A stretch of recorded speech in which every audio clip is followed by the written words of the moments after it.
ओवैसी साहब गुजरात में चुनाव पर कर रहे हैं और पहली बार मुझे लगता है कि आप गुजरात विधानसभा में इस तरीके से गंभीरता से चुनाव लड़ने जा रहे हैं। हाँ, पहले तो हमारे 1.5 साल 2 साल पहले हमने म्यूनसिपल इलेक्शन में और गोधरा में आपने जीत भी दर्ज की थी, अहमदाबाद में भी, मोडासा में, भरूच में। तो हाँ, ये बात सही है कि पहली मर्तबा विधानसभा का चुनाव हमारी पार्टी लड़ने जा रही है। सर कितने उम्मीदवार आप उतार रहे हैं इस बार?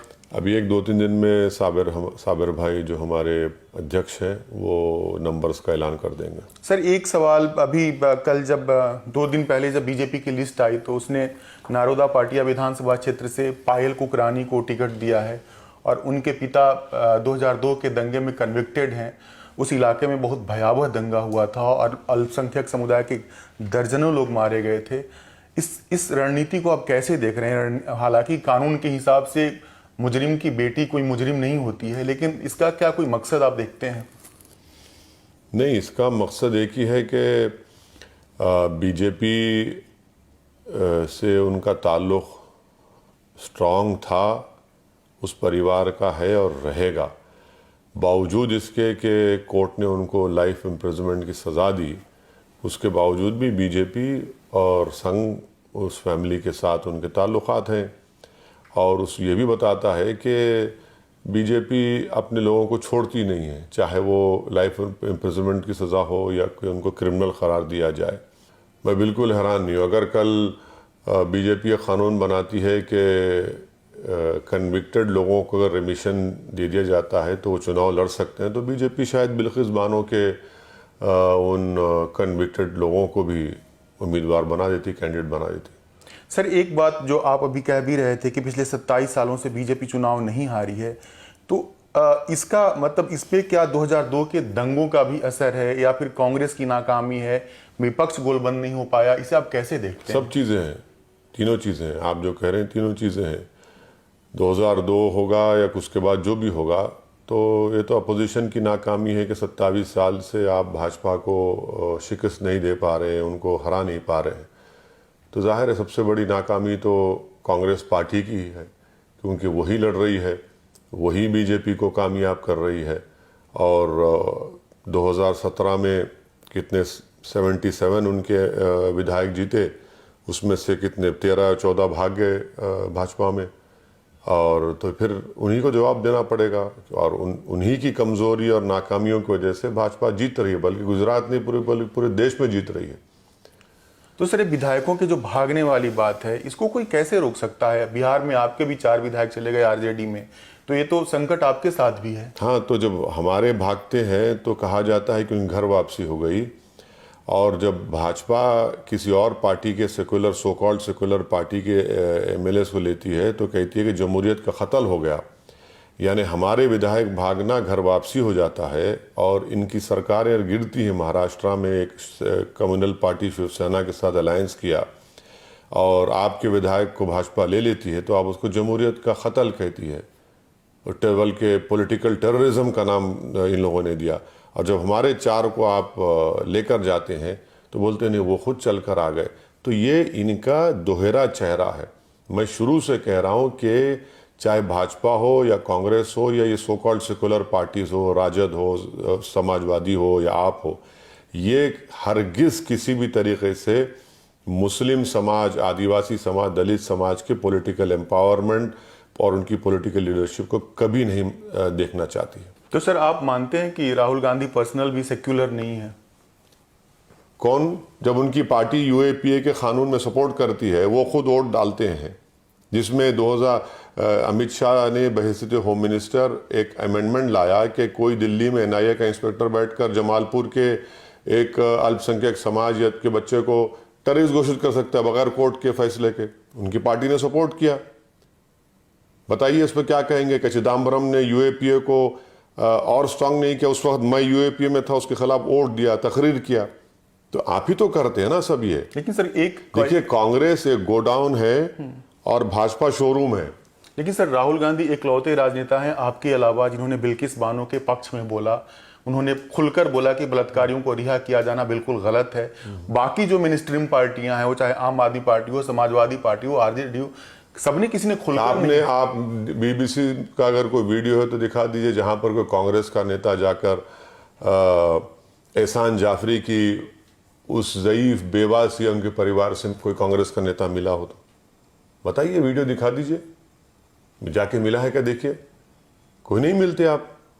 तो आप ये करें कि सिलेक्टिव चीजों को उठाते हैं वो? अरे सब ये तो सब एक बस बोल दो, एक लफ्ज बोल दो, क्योंकि मीडिया से छुटकारा पालो, बोल दो एक लफ्ज, तो भाई एक लफ्ज बोलने से क्या होगा भाई? आप क्यों हारे अमेठी से और क्यों जीते वायनाड से? आप ये सोचिए ना। आपको बताना पड़ेगा, आप वही नहीं बोलेंगे। कि जिस तरीके से लोक लुभावन वादे किए जाते हैं, लोक लुभावन भाषण दिए जाते हैं, क्षेत्र के नाम पर, जाति के नाम पे लोगों को गोलबंद किया जाता है, मैं क्या आपकी पॉलिटिक्स उससे अलग होती है? मैं नहीं, मेरी पॉलिटिक्स बहुत अलग है। मेरी पॉलिटिक्स ममता बनर्जी से अलग है, जिसने खुलकर कहा था कि मैं एक जनेऊधारी ब्राह्मण हूं। मैं कहाँ कहता हूँ बात? मेरी पॉलिटिक्स बिल्कुल अलग है। मैं भारत के प्रधानमंत्री की तरह, मोदी की तरह तो नहीं कह रहा हूँ ना कि कपड़े देखकर पहचानो। मैं क्या कह रहा हूँ? मैं तो कह रहा हूँ कि भारत की राजनीति को मजबूत अगर करना है, जमहूरियत में एतमाद और पैदा करना है, संविधान में और एतमाद और भरोसा पैदा करना है, तो आप कमज़ोरों को उनका जायज़ मुकाम दीजिए, चाहे वो सियासी तौर पर हो, सोशली तौर पर हो, एजुकेशनल तौर पर हो, उनको जायज़ मुकाम मिलना चाहिए। सर, मैं अभी अच्युत याग्निक के यहाँ के जाने माने सोशल साइंटिस्ट हैं, उनसे मिलने गया था, उनसे इलेक्शन को लेकर बात कर रहा था, तो उन्होंने नरेंद्र मोदी की लोकप्रियता को लेकर कहा कि अगर 2002 का दंगा नहीं हुआ होता तो Narendra Modi pan India popular नहीं होते। क्या आप भी इससे सहमत हैं?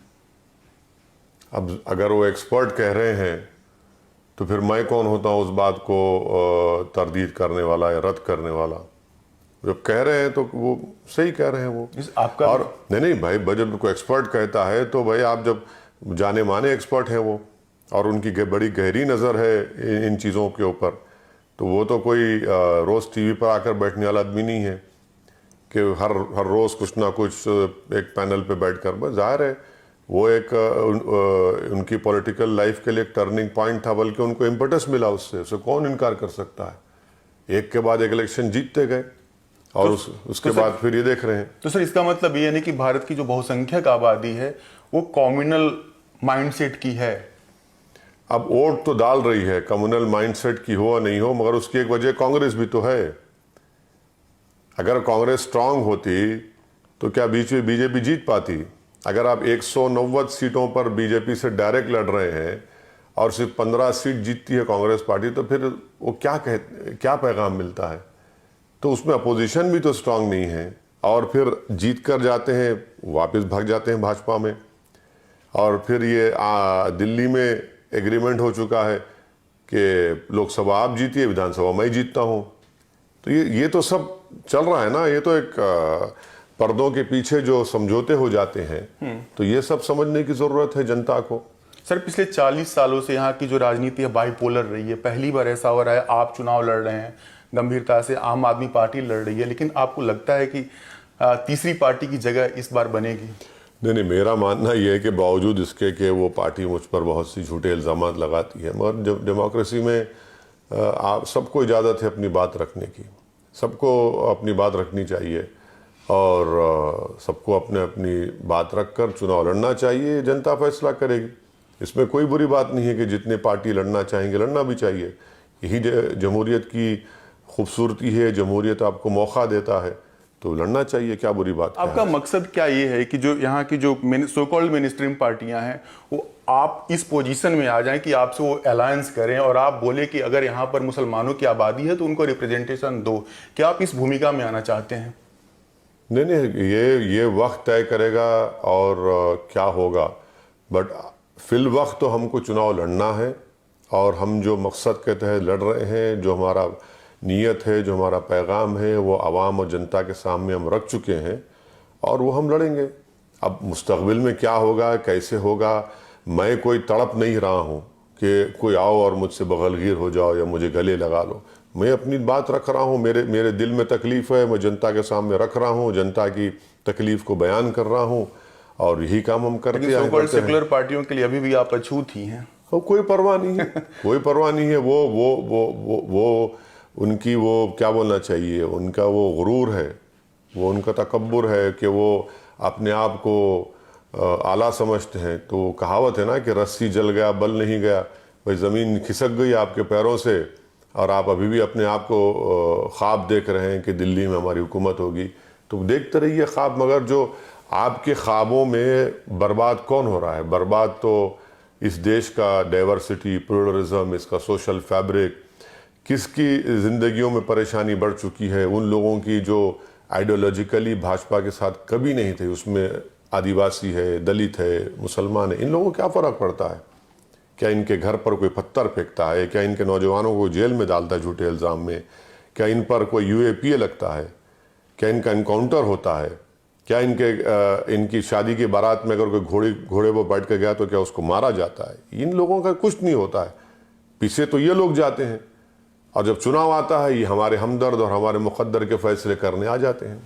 सर, एक आखिरी सवाल, केजरीवाल की पॉलिटिक्स को क्या आप भी हिंदुत्व के पॉलिटिक्स के करीब देखते हैं? जैसे राजेंद्र गौतम को हटाना, नोट पे लक्ष्मी और गणेश की मूर्ति को फोटो लगाने के लिए देखते क्या है, वो तो बिल्कुल मोदी के नक्शे कदम पर चल रहे हैं।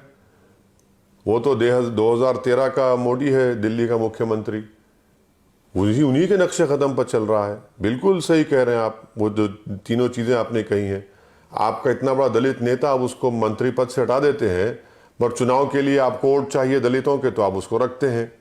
नोटों के ऊपर आप गांधी की फ़ोटो के साथ साथ दूसरी फ़ोटों को रखते हैं, जबकि वो खुद शख्स एक IRS ऑफिसर था। उसको मालूम होना चाहिए कि 2010 में रिजर्व बैंक ऑफ इंडिया के पैनल की रिपोर्ट में कहा गया था कि जो शख्स भारत के इतिहास को रिप्रेजेंट करता है वो गांधी है।